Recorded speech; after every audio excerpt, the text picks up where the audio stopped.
të vërtetat dhe gjithçka çfarë fshihet brapa emrit të Amos Zaharia.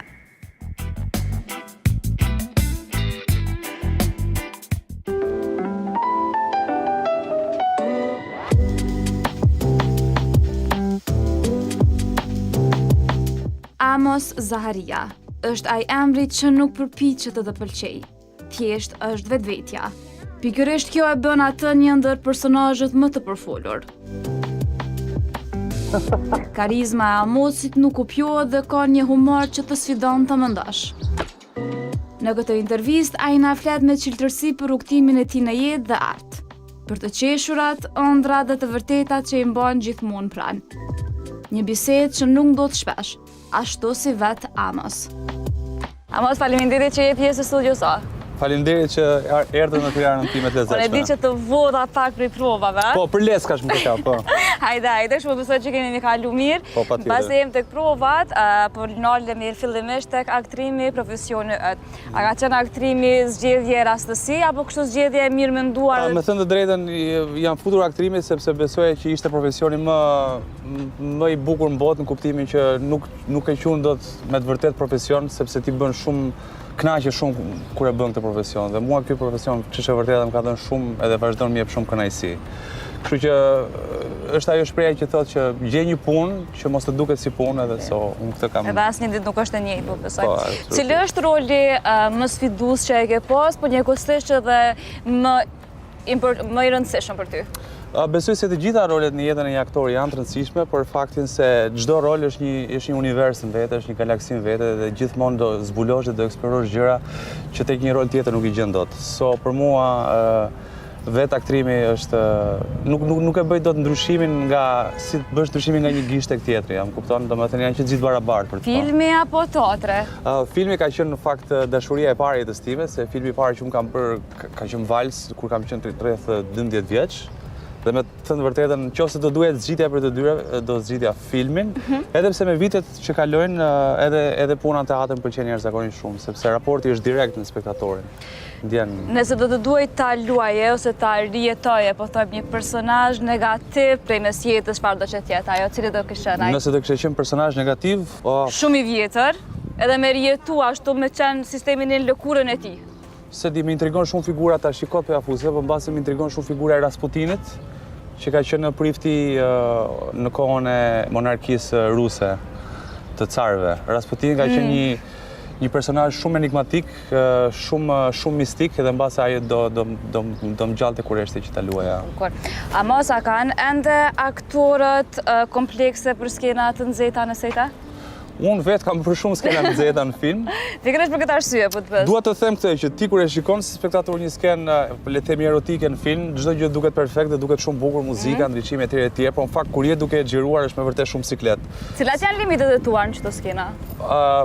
Për aq kohë sa skena i shërben filmit dhe erotizmi nuk çohet, po themi në dimensione të tjera, për mua nuk ka problem. Vetëm qofse është në funksion të filmit. Në qofse karakteret me vërtet duhet një skenë ku tregohet se sa të lidhur janë me njëri tjetrin. Amos, çka është diçka që ti e ke, por njerëzit nuk e dinë dhe nëse do e dinin që e kish si hobi, aftësi, do befasoshin shumë? Jam njëri thjesht, me thënë të drejtën. Nuk është që ki diçka që a ke mbojt publikut shumë shefta? Jo, unë publikut i kam treguar çdo gjë në vetë, s'ka asnjë problem. Amos, atë kthehemi pak në kohë, me të shti pak në Big Brother, me të lidh pak të humori i zi. Pse mendon që njerëzit nuk e kanë kuptuar asnjëherë humorin tënd të zi? Kam përshtypjen që e kanë. Se nuk e kuptojnë ende, po mendoj se jo vetëm për ty, por për shumë njerëz tjerë, figura publike që e kanë këtë aftësinë e humorit të zi, veç nuk kuptohet, edhe paragjykohesh. Kam përshtypjen që nuk është kjo, nëse në Big Brotherin tim po themi një pjesë e madhe e popullsisë ishte pro dikujt. Kushdo që ishte kundër atij dikujtit do ishte pro teja. Jo, nëse do ishin pro atij personit me mua kundra meje, po pikërisht. Kjo nuk besoj se është problemi i humorit zi. A mendon që njerëzit në Kosovë dhe në Shqipëri, domethënë ne shoqëria e kuptojmë pak a shumë termin humorizi dhe e pranojmë shoqëni? Në qoftë se nuk e njihnin deri më parë, tash jam i sigurt që e njohin. Por unë ç'është e vërteta humorin i kam të gjitha ngjyrat e humorit, se kam bërë humor pafund atë shtëpi, nëse u kapën ato dy gjëra, është problemi i tyre, nuk është i imi. Unë do vazhdoj jetën përpara. A mos çka nuk arrite mi jap bigot, edhe çka do t'i jap nëse kishe qëndruar pak më gjatë? Dgjoj, në fakt, kur një njeri jeton ato kushte, nuk jeton në kushte normale, le të themi, sepse ti je i mbyllur dhe je i detyruar të rish me ca njerëz që po themi jashtë do kishe luksin ose mundësinë që edhe mos rrije. Domethënë jashtë ti ke mundësinë të zgjedhësh personat. Kurse këtu brenda, atje brenda ishte pak më ndryshe. Unë di të them që kam qenë amos në ato kushte, domethënë si mirë si keq, pastaj ky është një tjetër problem. Po ndolim tek një moment epik, ndoshta që është shumë viral edhe është vëmime, është momenti kur ti ke dalë jashtë edhe është reagimi i Olta Gixhorit. Që janë raportet me Oltën sot?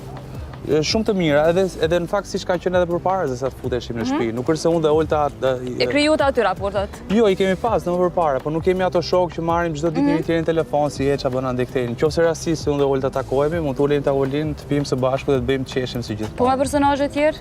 Me thënë të drejtën, siç më ka lidhë jeta më përpara me ata njerëz, vazhdon mos me idenë të lidhë, se di që e keni pas një komunikim, ndoshta jeni kuptuar me njëri tjetrin. Po, kemi patur një komunikim, le të themi si thuaç në ajër, por jo, domethënë kam përshtypjen që ajo është më e fokusuar te jeta e televizionit, të tjerë, unë jam më shumë te teatri, tek filmi, edhe te bota ime që deri diku nuk është është selektive si thuaç në këtë aspekt.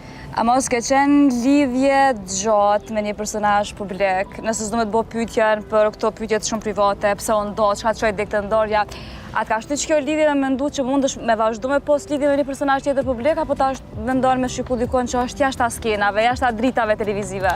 Çfarë do raporti? Në fakt vetëm një herë ka rastisur që personi me cilin unë kam qenë ka qenë personazh publik.